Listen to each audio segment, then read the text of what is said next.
this is undemocratic, unjust bullying and bullying action by the American administration. So far, we've been hearing Caroline Leavitt, the press secretary, talking again about the deployment of troops to the streets of the American capital, Washington, DC, and backing that up with yet more figures on the gains that she says have been made in the fight against crime in DC. Total crime down, was it 19%? Violent crime down 30%. Homicides down 30%. And on went the list. A lot of the numbers that have been prayed in aid of this militarization of DC have been absolutely contradicted and contested from, well, many sources.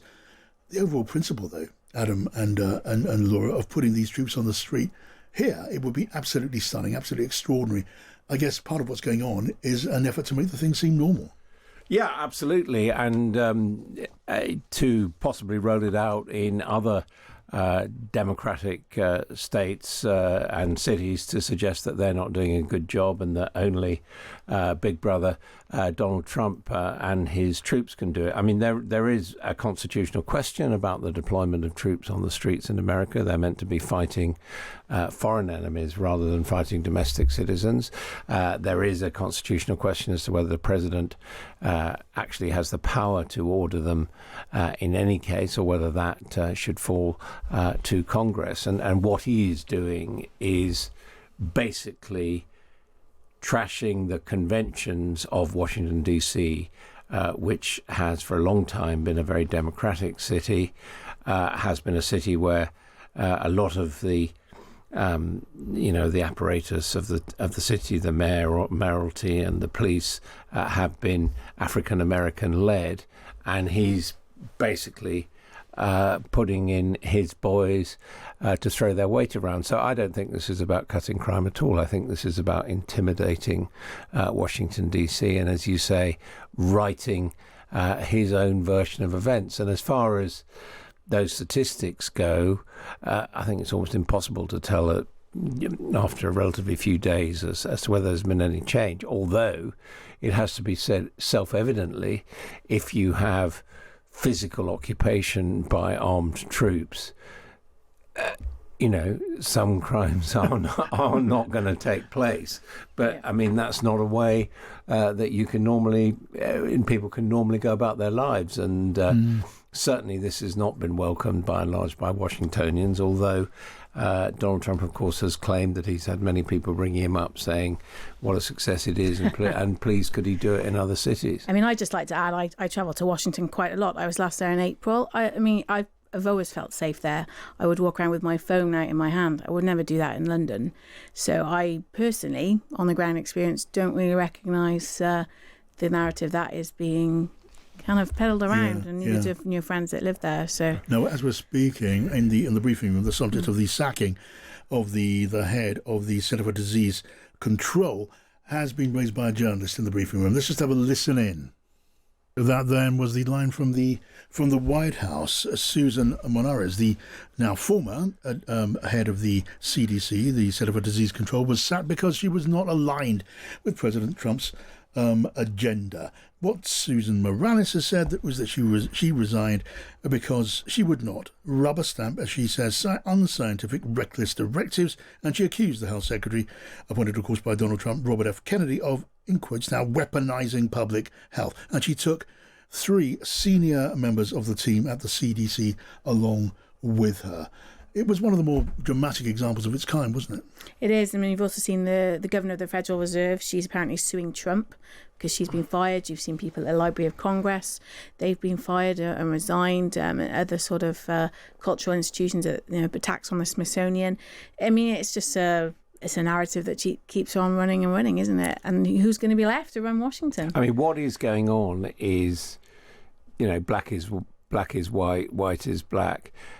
In other words, what Trump is doing, he's attacked academia as well, is he is removing experts and replacing them with less qualified people, some of whom are conspiracy theorists, and this, because he wants to engender the feeling in the American people that all that matters is what he says, and what the people who support him say, never mind the facts. And of course, that was precisely what he did when he denied that he'd lost the election in 2020, and he got an awful lot of people eventually to go along with him because they felt that he was someone who still maintain power and patronage, and he's using his patronage absolutely ruthlessly to reward people who are loyal to him, irrespective of whether they have remotely the qualifications to do the job. We're also seeing it in the diplomatic field. So the ambassador to Greece used to be the partner of his eldest son, and she was a television personality. So I'm not sure, what diplomatic credentials she holds. And this stuff really matters, doesn't it? There's a phrase in America, inside the Beltway, which is sometimes used over here in connection with our politics. It means inside the Beltway, that ring road motorway around Washington, D.C. And it means if you are obsessed with the politics of Washington, the comings and going between agencies in Congress, the political machinations, they say it's an inside the Beltway story. This stuff is more than that. When it comes to the Centre for Disease Control, we're talking about a health secretary who is out and out anti-vaccine, and we can still remember the outbreaks of measles in Texas quite reasonably. The worry that this could occur again and again under the regime, under the health secretary as he's been appointed, and with that anti-vaccine culture holding sway. And as for the Federal Reserve, this is not inside the Beltway stuff. If President Trump succeeds, and he will, in getting control of the Federal Reserve, then interest rate decisions will be political, and there are those that are worried about that. Just look at the jitters on the foreign exchanges and the bond markets now. It's supposed to be independent. Yeah. It's Congress who oversees the Federal Reserve. And the Federal Reserve appoints in the states, it appoints its own membership. So in other words, it's meant to be an independent body which is expert, and Trump is basically, he wants to cut interest rates because he thinks that will be something which will benefit his supporters, whatever it does in the long term to the economy. Okay, more of this coming on. The briefing room is still going on. We will still be going on. But away now from that briefing at the White House, keeping an eye on it for you. Just a question at the end there about a new plan by Donald Trump, who's talking about a major party convention ahead of the midterm elections coming up next April, which is not something which is usual in the American political capital. But what really caught our eye were the questions on Ukraine after those Russian missile attacks. And what did we hear? Well, from Caroline Levitt telling us the president was not happy about the news, but was not surprised. And then added, after a moment or two, leaders of these two countries must want the war to end as well as Donald Trump. And in that way, just lumping Volodymyr Zelensky in the same file as Putin, who, of course, unless we forget, which I don't think we will, was the one who invaded Ukraine. Your thoughts? Nothing's changed, is it? I think we're still seeing what's going to happen. Is there going to be a trilat? Is there not? I think be interesting to see what is on the agenda when Trump's over here in September, because that's going to be coming before when he's at the UN for the General Assembly. They've made much of that in that presser there about he'll be addressing the Assembly, which is not unusual, but will he use that as the big moment to announce something, maybe there or even on the sidelines, and in his usual pizzazz way? Adam, I mean, the Trump administration, Donald Trump, cannot recognise the fact that the invasion of Ukraine was unprovoked aggression, and seems totally insensitive to the fact that the only side that is attacking and killing civilians, women and children deliberately night after night is Russia. I mean, it just beggars belief, the interpretation they're trying to put on it, that somehow it's Zelensky's fault. And the suggestion that we've heard repeatedly that Zelensky could end this if he wanted to, the only way he could end it would be by surrendering and giving up territory, which is, of course, exactly what Donald Trump wants the Canadians and the Greenlanders to do. Yes. I mean, Friedrich Merz, the German Chancellor, has been meeting today with the French President Emmanuel Macron, and he's just made a statement, the German leader, and he has said it seems clear there will be no meeting between the Russian President Vladimir Putin and the Ukrainian President Volodymyr Zelensky. And that, you would think now, it is as clear could be. Putin has been stringing along the whole idea. Donald Trump willingly seems to have been buying into the idea that a bilateral meeting was possible, despite all of the evidence to the contrary. And, well, we'll see if he says anything more or differently a little bit later on, because Caroline Levitt says there'll be more. I can't say I'm going to be holding my breath for all of that. Now, and we also heard a word, Adam, didn't we, about the Federal Reserve. Again, no great surprise, but still, in its way, remarkable for all of that. The governor of the Federal Reserve has been sacked, or he seeks to sack her from the Federal Reserve. He wants a change in the Federal Reserve. He wants interest rates when he wants them, not when the independent Federal Reserve decides that that's a good idea. And she was removed on the basis of a submission from the overarching agency which monitors these things, who said that she was guilty, the federal Fed governor was guilty of mortgage fraud.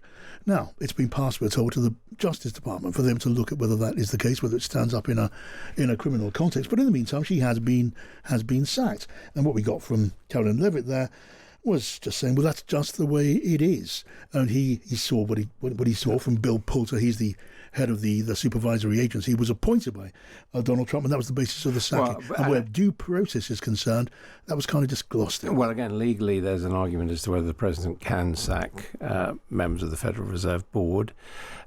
Interestingly, Donald Trump himself has been convicted of doing exactly the thing that he is accusing her of having done. In other words, of manipulating. She made double claims in order to pay less interest. He was actually convicted of doing that. Hasn't stopped him becoming president, has it? So, again, this is undemocratic, unjust, bullying and bullying action by the American administration. I mean, it's quite clear, everything we've discussed tonight, the United States is now a rogue regime. It's not an ally of anyone else in the world. It says on the tin, America first, and that's what they believe. And so we in this country and in other countries just have to work out how we're going to deal with it. The decision's been taken that we're going to flatter Donald Trump, and that was what the other leaders did when they went with President Zelensky to try and contain him and to pull him away from his worst excesses. But, I mean, it's a totally transformative moment in international relations in our lifetime, or indeed in the post-war period. Yeah, I mean, talking to a former US ambassador just a little bit earlier on this afternoon, I put it to him that maybe the most effective way to try to influence the president's mind was to talk to Melania. I mean, they're going to be in Windsor Castle in a couple of weeks' time. Melania seems to be concerned about Ukraine. Zelensky, he was the one who passed Melania a letter from Mrs. Zelensky, because he clearly sees this as a potential way of doing business. You're kind of wondering, at some point, will someone just inside Windsor Castle, between courses at the banquet, take her on one side and say, Melania, I know you're worried about Ukraine. Are you going to be discussing this with the president? You'd imagine that would be on someone's agenda, wouldn't you? Yeah, that would be. But I mean, it does appear that, Melania, like everyone else, is just one voice in Donald Trump's ear, and she's not always there. And he then goes on, he speaks to someone else. I mean, on the specifics of the lost children that have been abducted by the Russians, she has raised that matter, but nothing's happened. No.